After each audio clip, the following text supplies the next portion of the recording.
The sun blazed down on the busy city street, where people bustled about their day, until a sudden commotion brought everything to a halt. A group of officers had surrounded a well-dressed black man, forcing him against a police car. "Hands behind your back," one of them barked. Confused and calm, the man tried to speak, but they weren't listening. He wasn't resisting, yet they yanked his arms, making a spectacle of him in front of shocked bystanders. Some pulled out their phones, recording every second of what felt like yet another case of racial profiling. "What's the charge?" he asked, his voice steady but firm. The officers exchanged smug glances, offering no real explanation. "You fit the description," one finally muttered, tightening the cuffs around his wrists. They laughed among themselves, acting as if they had just caught a dangerous suspect. The man's expensive suit and polished demeanor didn't seem to matter. To them, he was just another black man to throw in the back of a patrol car. But what happened next would leave the entire department scrambling. As the officers prepared to haul him away, a high-ranking official rushed to the scene, pale-faced and wide-eyed. "Uncuff him." "Now," he ordered. The officers hesitated, confused. "Do you even know who this is?" He continued, his voice laced with panic. The officers looked at each other, their arrogance fading into fear. They had just arrested their new boss, the newly appointed sheriff. The officers stood frozen, their faces shifting from confusion to sheer panic. One of them quickly removed the cuffs, his hands shaking. The man rubbed his wrists but said nothing. He simply stared at them, his expression unreadable. The crowd, still recording, murmured among themselves. What just happened? Who was this man? One officer, trying to save face, cleared his throat. "Sir, we were just following protocol," he said, forcing a weak smile. But the new sheriff wasn't fooled. He had seen this before, too many times. The assumptions, the power trips, the humiliation disguised as law enforcement. He had spent years fighting against it, and now, on his very first day in office, he had become the latest victim. A senior officer stepped forward, sweat beading at his temple. "Sheriff Carter, we..." He stopped himself, realizing there was no easy way out of this. The truth was, none of them had even recognized him. They had been too caught up in their own biases to notice the man they were supposed to be answering to.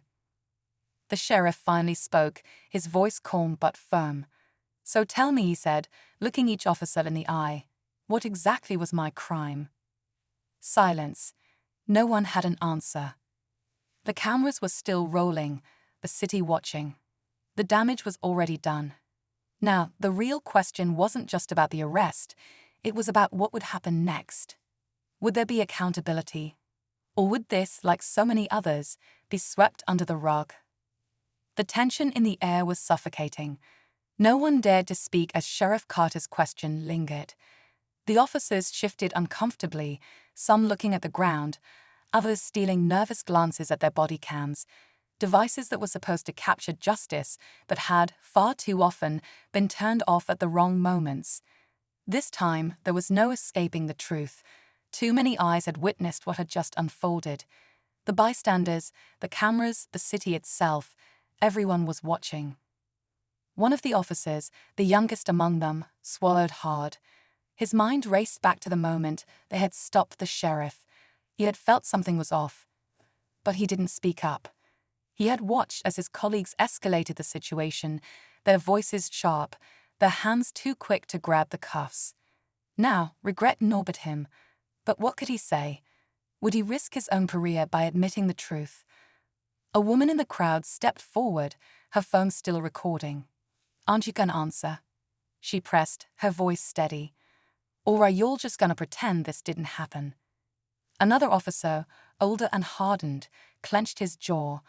"Ma'am, we need you to step back," he ordered, his tone defensive. Sheriff Carter exhaled, his patience thinning. "No," he said, cutting through the tension. "Let her speak."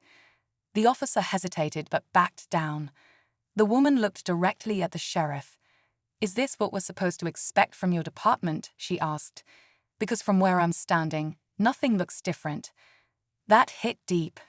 Sheriff Carter knew what she meant. A new title didn't mean change.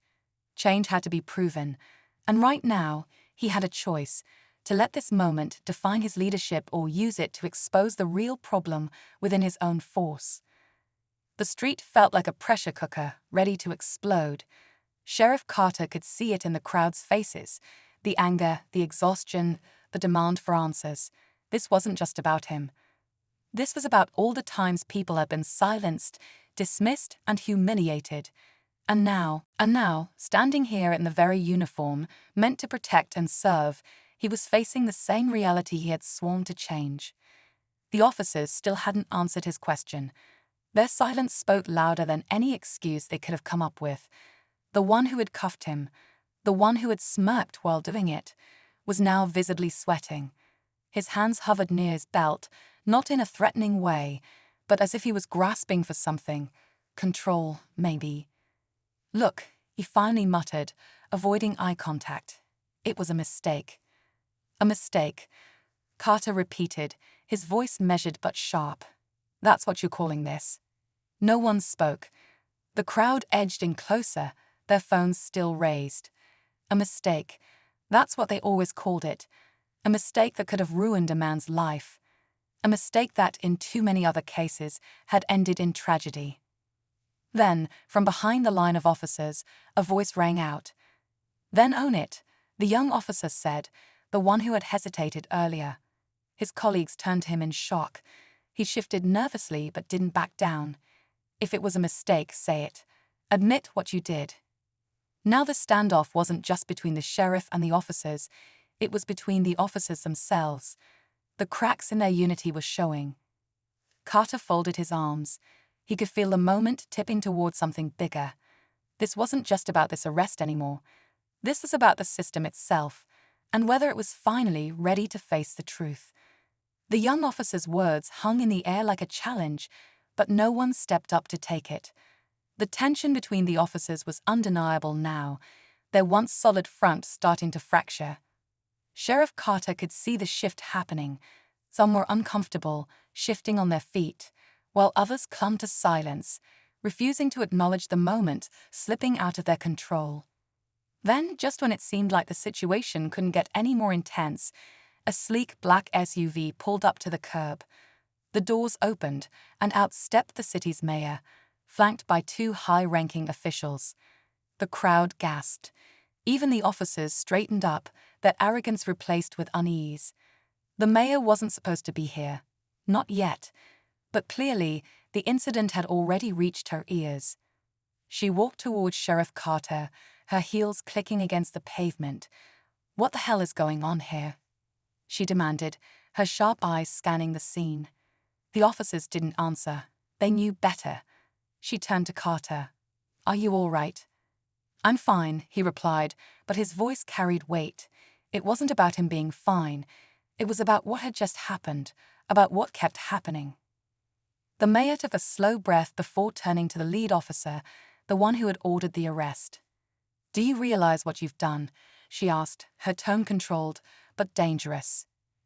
The officer opened his mouth, but before he could speak, another voice cut through the chaos. This wasn't an accident. The crowd turned toward the source.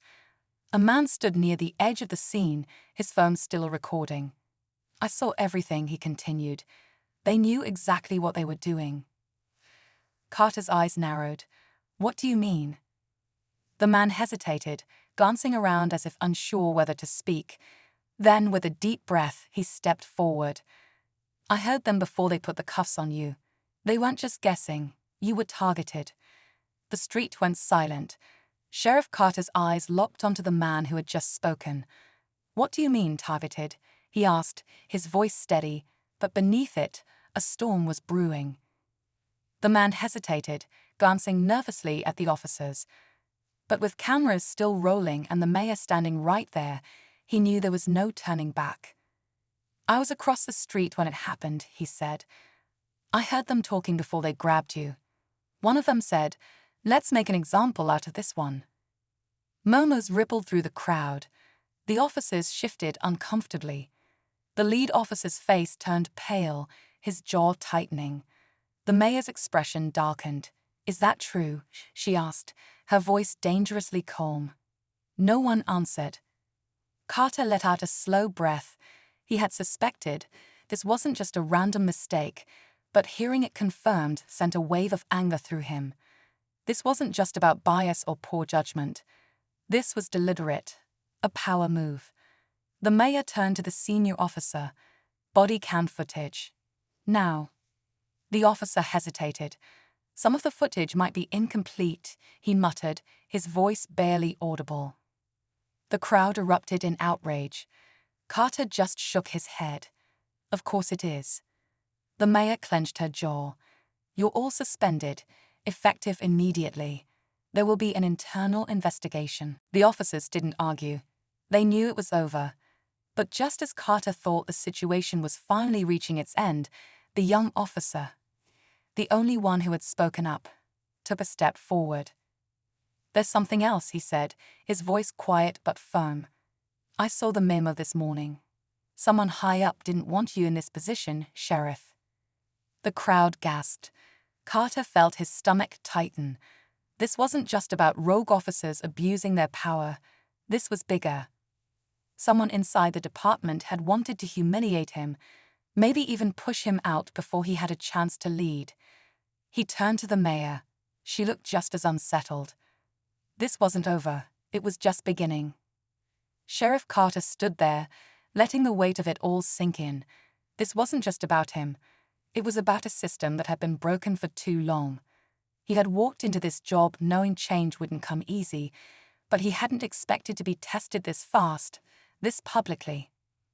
The mayor took a deep breath, her gaze locked on Carter. "We'll get to the bottom of this," she promised. "Whoever's behind it will answer for it." The young officer shifted uncomfortably but held his ground. "If you need proof, I can get it," he said. "Emails, messages. I don't want to be part of this anymore." Carter nodded, seeing the conflict in the young officer's eyes. He wasn't the enemy. Maybe, just maybe, he could be part of the change. "Do the right thing," Carter said simply. "That's how we fix this." The suspended officers were escorted away, their heads lowered in shame. The crowd slowly began to disperse, but their phones were still recording, their voices still buzzing with conversation. This moment wouldn't be forgotten. As Carter turned to leave, the man who had spoken up earlier caught his arm. "They wanted to break you," he said quietly. "Don't let them." Carter met his gaze and gave a small nod. He wasn't broken. He was just getting started.